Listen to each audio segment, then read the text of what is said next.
Shoe minus Sid, who's in the blue tent this week. He got hit by a Titleist or T's and P's. I'm sure he's having a good time wherever he is this week. Probably playing golf. Oh, yes. Hopefully, this atmospheric river isn't dampening plans. Before we get going, worst weather game you ever played in? Probably Chicago. It was 3 degrees, negative 20 wind chill. And it was kind of that, wasn't snow. It was just this damp, cold rain. Layer up. Oh, dude, you had just everything you could. We didn't have gloves back then when they were scuba diving gloves, these big, thick rubber gloves. And you didn't throw in that weather anyway. But all you wanted to do as a wide receiver was just get the game over. Yeah. I would literally talk to the DB. I said, dude, I'm not catching a pass. You're not picking one off. All right. I'm just going to run you off every time and run up and touch each other exactly. and get back. Yeah. So, it's we didn't have, playing on the West Coast, you didn't go across the East Coast that often. Too bad, yeah. And if you did, maybe hopefully it was early in the season because, you gear for that when you play. You're not used to playing in weather, like those Northeast teams. It's brutal. So it's a whole different game. Yeah, luckily California, we don't experience it too bad. You get some rain, but Candlestick Field usually hold up? Yeah, Candlestick was because my first year there, I think it was 77. It was AstroTurf. Oh, so the crown on this thing went if you were running an in route, you were running straight uphill. An out route, I could run like a 4-4 because it was straight downhill. You had to watch for the baseball field for the first half of the season, too. Well, then, that became an issue. And as a receiver, you could use that to your advantage. If you're running your route and he's going to get on, he's changed it from grass to dirt, and those cleats would grab because they'd all wear big cleats in Candlestick because of the quagmire underneath. So, you could use that to your advantage, but you hated getting tackled on it. But boy, that was probably teams hated coming to Candlestick between the fog, the wind. You didn't know, is it cold? Is it wet? Is it, you just couldn't determine. So, and it really affected quarterbacks. Yeah, Niners did not have a home field advantage this week against the Rams. Biggest takeaway watching that game? Well, that they just don't have star players on defense. You lose Bosa and Fred Warner, this is what you get. And then they tried to blitz and put pressure on Matthew Stafford, go man in the secondary. Matthew Stafford was just a master class in dealing with the blitz. Rams might be the best team. I think they are. They got those 2 young running backs that have figured it out. And elite weapons on the outside. Yeah, Devontae and Puka. With them back. The D line. Those guys are, So it was a little disappointing to watch. And then they went to that 3 tight ends formation, and they just couldn't cover it. Yeah. And I thought to myself, because they played it a lot, when their wide receivers got injured. And I think you're going to see that from them because matching up a small corner with a big tight end, you can just body up like basketball, and they can't get around. Yeah, we talked about D. Winter's coverage metrics are really bad. He's been a guy that's, known for playing fast, being athletic, being aggressive. That doesn't help you if you don't know where a guy's going. He's a great athlete, but the rap on him right now is he's just not picking up coverages and everything else that's involved. I think Warner probably made up for a lot of that. Coach on the field, tell him what to do, allowed him to play a little faster, and now he's getting exposed. So, and hopefully in a year or 2 he picks it up, but sometimes you can't wait that long. So you could be the greatest athlete in the world if you can't pick up the scheme. And that used to happen with Bill Walsh's offense. With a lot of players, so I've seen it happen in every position, but the injuries are just insurmountable, really, especially on defense. D-line, because the defense was kind of carrying the offense a little bit, and then Mac Jones came on, is playing very well, but I was like, we might have a switch this week. We might. So let's move ahead. Arizona's also coming off of a drubbing. Yes. They got pounded by Seattle. Jacoby Brissett. Yes. Niners are favored on the road. They are. What's the spread? 2.5. Okay. Niners 2.5 on the road against Arizona this week with potentially Purdy back at quarterback. I just don't know what to think. I think this is a game, a make or break on the season. If they lose this game, I think they're going to accept the fact that, we're not going to the Super Bowl at Levi Stadium this year. Sure. Might sneak into the playoffs with those early wins, but I just don't think it's worth risking Purdy. And at this point, Shanahan admitted yesterday it's going to be a year-long thing with Purdy and his toe. But he also admitted Purdy could have played last week. Yes. So he's he's kind of talking both ways a little bit. Exactly. So I think if they lose, the season's a wash, and maybe start They playing do have younger some players. very winnable games. Yes. Panthers, Right. Titans, like they have some games that they're gonna still be favored to win either And way. I think that's what Shanahan's thinking. If I can get Brock back against this team, who they should be able to get a victory, and see how he's going to play with that toe. They showed him in practice yesterday. Every time he throws, he's lifting that right foot up so it doesn't put pressure on his toe, which makes the ball float even more. So it'll be interesting, and I just love Mac Jones, the way he's been a professional about this. The offense played good enough. I think he's like 6-2 as a starter. The offense has played good enough. Exactly. And Pearsall is supposedly going to come back. That's been a tough one. Well, he's got a knee, a posterior, the back. But he's supposed to be your number one weapon on the outside. And Kendrick Bourne's kind of disappeared. Justin Jennings has been inconsistent. He's made a lot of mistakes. And I think I saw it in the game. Put McCaffrey in the slot and put Brian Robertson as your running back.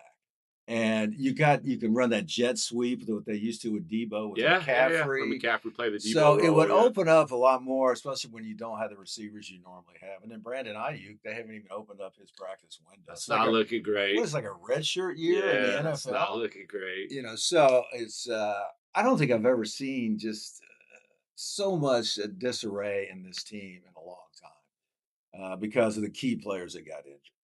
So what do you think this week? Purdy comes back? Purdy comes back. I think he's going to be rusty. Yeah. Pearsall's going to be rusty. And, you said that how can you be rusty 9-10 games into the NFL season?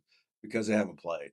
Practice is a lot different. Game reps. Plus, when you get adrenaline in your system, you forget about that hurt toe. You go ahead and plan on it the first couple of throws and you go, oh, and he'll be able to tell right then and there, can he continue to go? So it's going to be interesting. A Cardinal team they should be able to beat. Jacoby Brissett, though, he's what, a 9 or 10 year player. So he's a veteran player. He's got some good receivers, Harrison Jr. And so what do you think of Kyler Murray? He's done there. I think he's done there. Raiders next year. That's a good rumor that's out the there. Talk. So and I can see Pete Carroll taking a kid like that on. So I think he's another guy that just won't get in the classroom and learn. He doesn't pre-read. He looks at the first guy, and if he's not there, he just takes off scrambling. Try to create a big play. And you can't timing offenses in the NFL don't work that way. So a lot of the players that come out of college and are have two can run and pass. I think people think Shedeur's like that, but I tell you, if I'm the Browns, I'm playing Shedeur. He's got to get a look at some point this year. Stefanski must just hate him. Didn't want to draft him. He wanted to draft Dylan, Gabriel, and he's going with that guy. So anyway. All right, so what do you think this week? Niners 2.5, over under 47.5. 47, wow. Game went way over last week. Yeah, that wasn't a surprise. But I'm just having trouble. If he's going to start Purdy and Pearsall, I'm going to go with the Cardinals in the 2.5. At home, it's usually worth a field goal. And I'm hoping that Brock looks good and can continue to play. Because if he can, I think they can sneak into the playoffs because of those early wins. And as you mentioned, winnable games ahead. So, same. It's funny. Last time the Niners beat the Cardinals 16-15, and it was Mac Jones versus Kyler Murray. And this week we're getting Brissett versus Purdy, it seems like. Oh, that's right. That's the way we're leaning. So, 4 different quarterbacks between the two games. It's weird to say this, but every time the Niners have had a loss, they have had their best games of the season the following week. That's true. So that's true. I'm going to hope that that's going to continue this week. The Niners are going to come back, look good. They'll find a way. They'll maybe get a couple big plays on defense. Brissett gave up 2 strip sack fumbles last weekend. So maybe we could have a big play on defense, which has been sorely missed all year. So I like the Niners and the over this week. I think we stay over because I don't think our defense can hold anybody under 17-20. So, and last week I thought one of the safeties, Mustafa, would have a game, and Devontae just used him on that touchdown. He's using everybody, though. So their safeties are really struggling. The cornerbacks, can only cover for so long without a pass rush. So there's so many things not going well right now that Kyle Shanahan's got to tighten up. So speaking of the Rams and the Seahawks, they actually play this weekend. Oh, okay. The battle for the NFC, it seems like. You got you got Rams, Seahawks, and then you got Philly, Detroit. So those are kind of like, I think after this weekend, we'll see who the best teams in the NFC are, who are those last two standing after that game. After watching the Rams live last week, it's hard for me to think they are not the best team in the NFC today. That's right. The Rams got up 21-0, and I kind of remembered that Nick went to the game with the family. So I texted him. I said, "You at the game?" He goes, "Yes." So I said, "You can leave early." We beat traffic. No, we stuck around. We stuck around. We almost saw 21-14 after the half, and then it went to 28. And we got excited, but you're like, "Let's go." So, you like anybody in those particular games? Rams, Seahawks? I tell you, the Seahawks-Rams game, I wish it was like a Thursday or Sunday night game, too. But that's going to be a great contest. So me too. Seattle, I think, is the quietest good team in the league right now. Absolutely. People don't want to go all in on Sam Darnold yet. I know. They just don't. And it happened in Minnesota. He fooled him last year. Really good until he wasn't. Right. And I think everybody's still holding on to that. But they are a really good team. That's going to be a great matchup, and like you said, we'll find out kind of who's the top dogs. Minnesota had a big win too. Yeah. So I like Detroit. I mean, they're always good. Philly finds a way to win games, even though they're not playing well.